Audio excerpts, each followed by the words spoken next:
Salut les traders et bienvenue sur ma chaîne YouTube dédiée au trading. Si vous êtes passionné par le monde de la finance et que vous cherchez à approfondir vos connaissances en matière de trading, vous êtes au bon endroit. Je suis Kevin, trader depuis plusieurs années et je partage sur cette chaîne mes connaissances, astuces et mes conseils pour vous aider à devenir un trader efficace et rentable. Que vous soyez débutant ou expérimenté, vous trouverez ici des contenus pertinents et de qualité pour vous accompagner dans votre parcours de trading. Allez, c'est parti!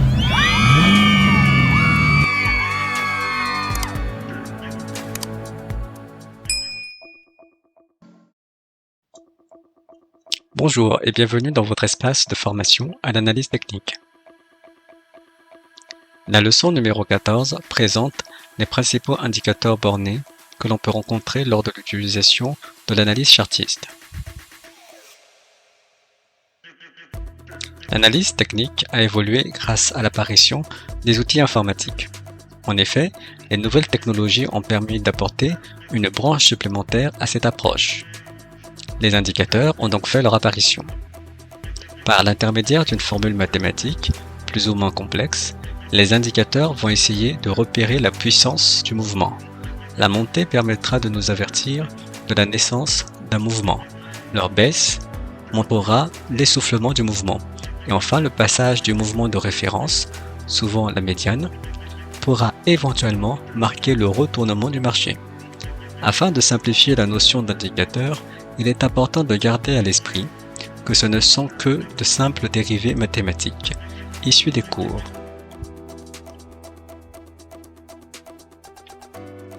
Les indicateurs bornés, appelés aussi oscillateurs, sont plus utiles dans le marché non directionnaire, au sein desquels les prix fluctuent dans un canal, dans un range.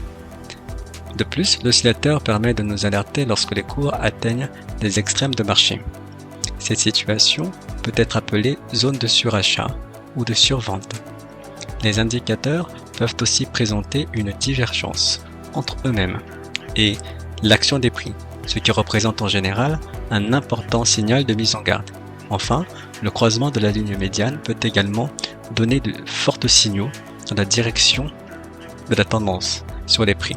On présentera notamment le RSI, le stochastique, le momentum, ainsi que le pourcentage R de Larry Williams.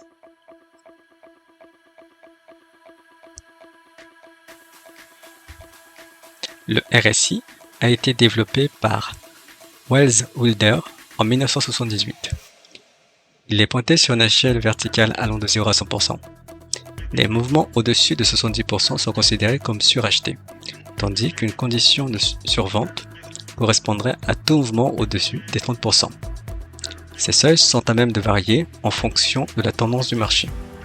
Les niveaux de 80% devient alors celui des surachats dans un marché haussier, et le niveau des 20% devient celui des surventes dans un marché baissier. Il faut également noter que cet indicateur se base sur les moyennes de clôture. Pour finir, il est important de préciser, comme l'indique son créateur, la divergence est la caractéristique la plus déterminante du RSI. Une divergence haussière se produit quand le RSI est en tendance baissière, sous les 30%, et qu'il ne parvient pas à effectuer un nouveau creux alors que les cours effectuent eux un nouveau plus bas. Une divergence baissière est formée quant à elle lorsque le RSI est en tendance haussière, au-dessus des 70%, et qu'il ne parvient pas à dépasser le sommet précédent alors que les cours, eux, effectuent un nouveau point haut. La stochastique a été rendue populaire par George Lane. Deux lignes sont utilisées dans la méthode de la stochastique. La ligne pourcentage K et la ligne pourcentage D. La première ligne indique tout simplement sous forme de pourcentage, pouvant prendre une valeur entre 0 et 100%, et il situe le cours de clôture par rapport au range total balayé par les prix pendant la période sélectionnée. La seconde, quant à elle, est une moyenne mobile de 3 unités de temps.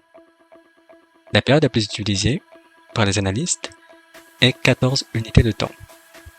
Une lecture très haute de l'oscillateur, c'est-à-dire au-dessus des 80%, placerait le cours de clôture près du sommet du range, alors qu'une lecture basse en dessous de 20% le placerait près de bas du range.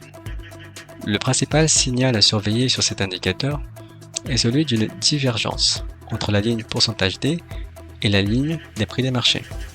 Lorsque la ligne pourcentage D est au-dessus des 80% et qu'elle dessine des pics descendants, alors que les prix continuent à monter, on parle de divergence baissière. La divergence haussière se produit quant à elle lorsque la ligne pourcentage D est en dessous des 20% et qu'elle forme deux creux ascendants, tandis que les prix continuent à s'enfoncer de plus en plus bas. Le pourcentage R de Larry Williams repose sur un concept similaire à celui de la stochastique. Sur une période choisie, la dernière clôture est déduite du plus haut du range, et cette différence est divisée par la valeur totale du range. Étant donné que le pourcentage R est soustrait du plus haut, l'oscillateur ressemble à une courbe stochastique inversée. Le concept dont nous avons parlé dans le cas de l'interprétation des indicateurs bornés sont employés de la même façon. Les zones de surachat au-dessus de 80 et de survente au-dessus de 20 sont également présentes. L'élément le plus important, comme pour les autres indicateurs bornés, est l'apparition de divergences.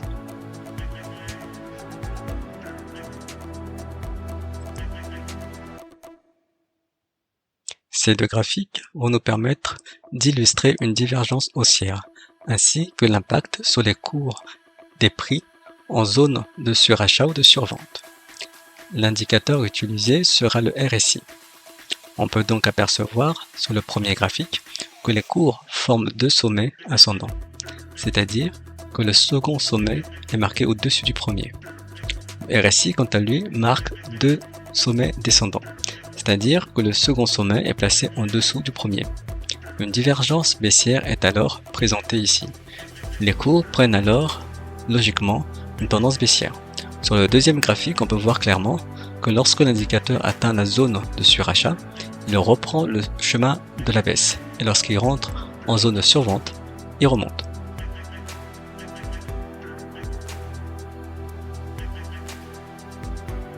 Essayons maintenant d'essayer sur un graphique tel que celui-ci sur votre écran, une ou plusieurs divergences.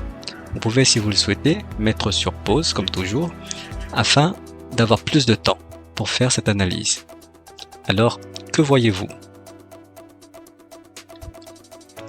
Eh bien, nous pouvons distinguer deux exemples de divergence sur le RSI. La première est une divergence baissière, la seconde, quant à elle, est une divergence haussière.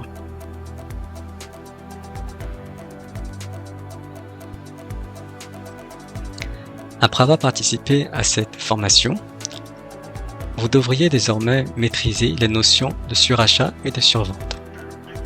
La perception d'un essoufflement d'une tendance engendrée par l'apparition d'une divergence vous est maintenant possible.